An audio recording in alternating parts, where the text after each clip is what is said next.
सुप्रभात प्यारे बच्चों। आज मैं आपको सिल्वर वेडिंग कहानी आगे से समझा रही हूँ। कल मैंने आपको बताया था कि यशोधर बाबू अपनी सिल्वर वेडिंग के लिए अपने दफ्तर के एक कर्मचारी को, जो मिस्टर चड्डा जिनका नाम है, उन्हें 10 रुपये देते हैं ताकि वो पूरे सेक्शन के लिए चाय का इंतज़ाम कर सके। लेकिन मिस्टर चड्डा उन्हें कहते हैं कि 10 रुपये से हमारा कुछ नहीं होगा, अगर आप 10-10 के 2 नोट और दें तो सारे सेक्शन के लिए दावत का इंतज़ाम कर सकेंगे। लेकिन यशोधर बाबू उस दावत के लिए रुकते नहीं हैं और दफ्तर से चलते हुए हंसी मजाक करना ये भी उन्होंने किशनदा से ही सीखा था। उनके साथ बैठकर चाय पानी और गपगपाष्टक में समय बर्बाद करना उनकी परंपरा के लिए विरुद्ध है। दफ्तर से लौटते समय अब यशोधर बाबू बिड़ला मंदिर जाने लगे हैं और वहीं पर बैठकर वो प्रवचन सुनते हैं या भगवान की भक्ति में ध्यान लगाने की उन्होंने अब नई रीत अपना ली है। यह बात भी उन्होंने किशनदा जी से ही सीखी है। बिड़ला मंदिर से उठकर यशोधर बाबू पहाड़गंज जाते हैं और घर के लिए यदि साग सब्जी लेनी है तो वो भी वहीं से खरीद लेते हैं। किसी से मिलना मिलाना हो तो वो भी इसी समय करते हैं। दफ्तर 5 बजे छूटता है लेकिन वे अपने घर 8 बजे से पहले नहीं पहुंचते। आज जब वे बिड़ला मंदिर जा रहे थे तो उनकी निगाह किशनदा के 3 बेडरूम वाले क्वार्टर पर पड़ी।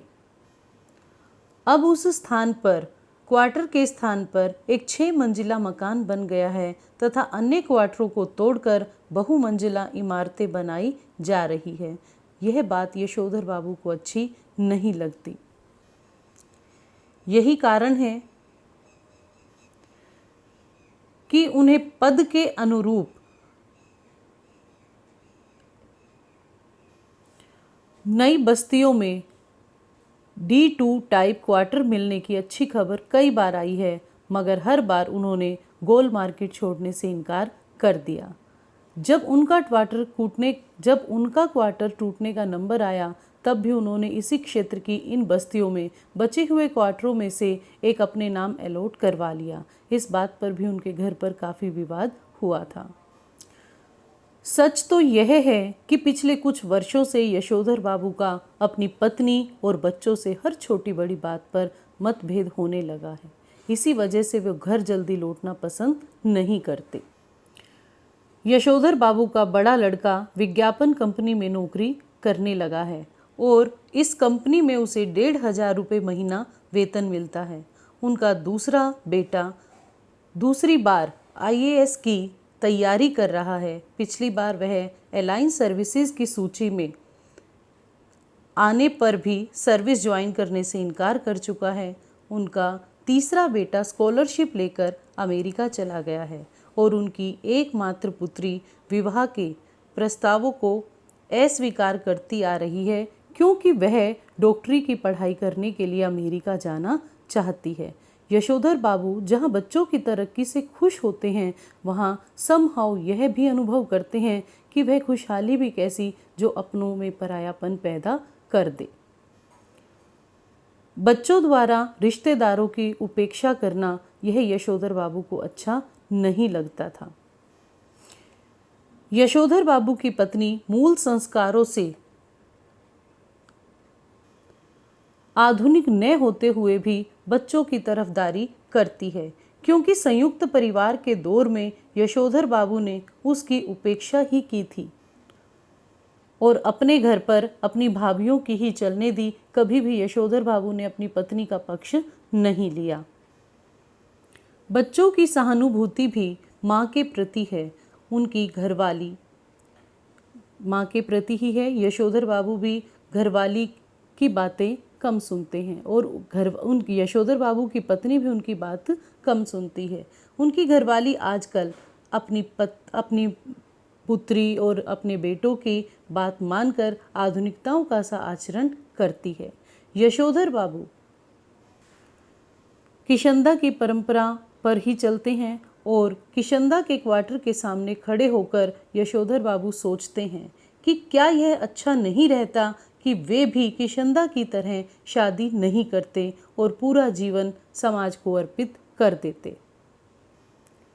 फिर उन्हें ध्यान आता है कि किशंदा का बुढ़ापा सुखी नहीं रहा, इसलिए वे सोचते हैं कि जो किया ठीक किया।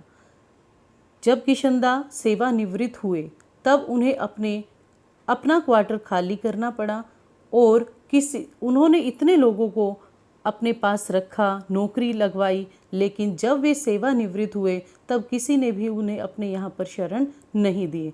उन्हें अपने गांव में वापस जाना पड़ा और वहाँ पर साल भर बाद ही उनकी मृत्यु हो गई।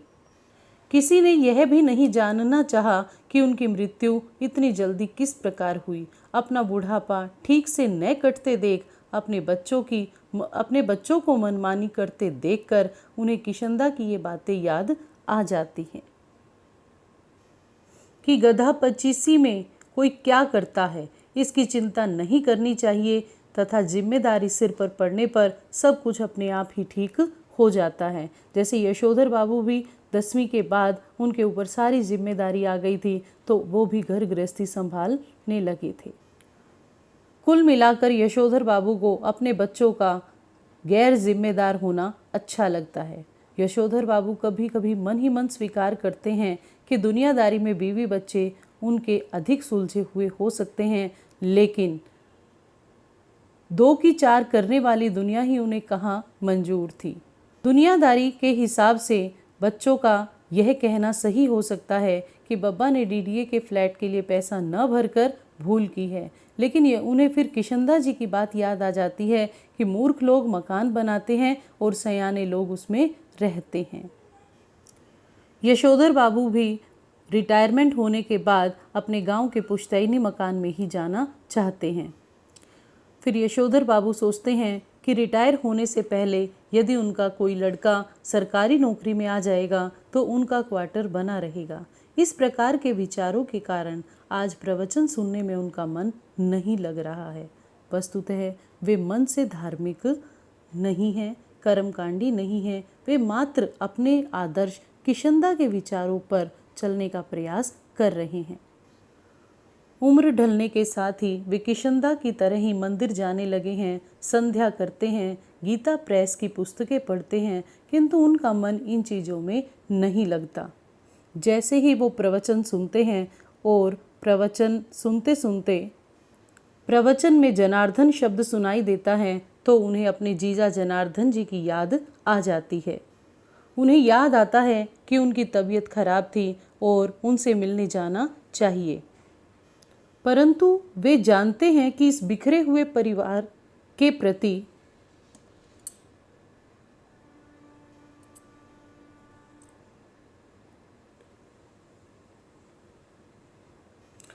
उनका एक तरफा लगाव आर्थिक दृष्टि से सर्वथा मूर्खतापूर्ण है।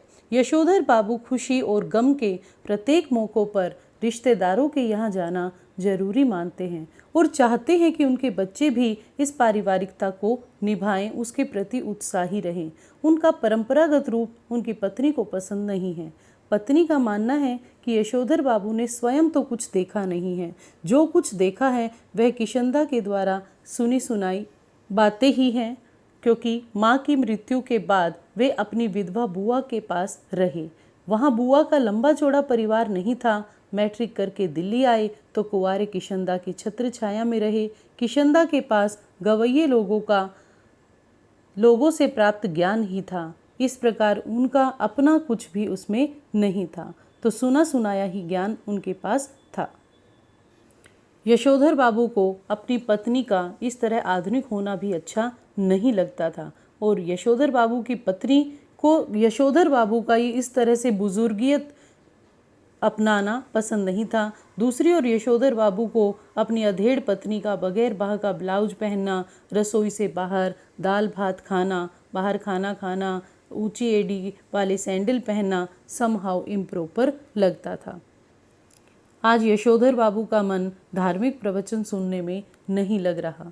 वे पुनः किशंदा को याद करने लगते हैं कि प्रतिदिन भ्रमण से लौटते हुए किशंदा अपने मानस पुत्र यशोधर के घर जरूर जाते थे और उसे हेल्दी वेल्दी एंड वाइज बन रहा है या नहीं बन रहा भाऊ, यह कहना कभी नहीं भूलते थे। किशनदा ने उन्हें जल्दी उठाना, सैर पर ले जाना सिखाया। किशनदा ने उन्हें early to bed early to rise, makes a man healthy wealthy and wise का मंत्र दिया।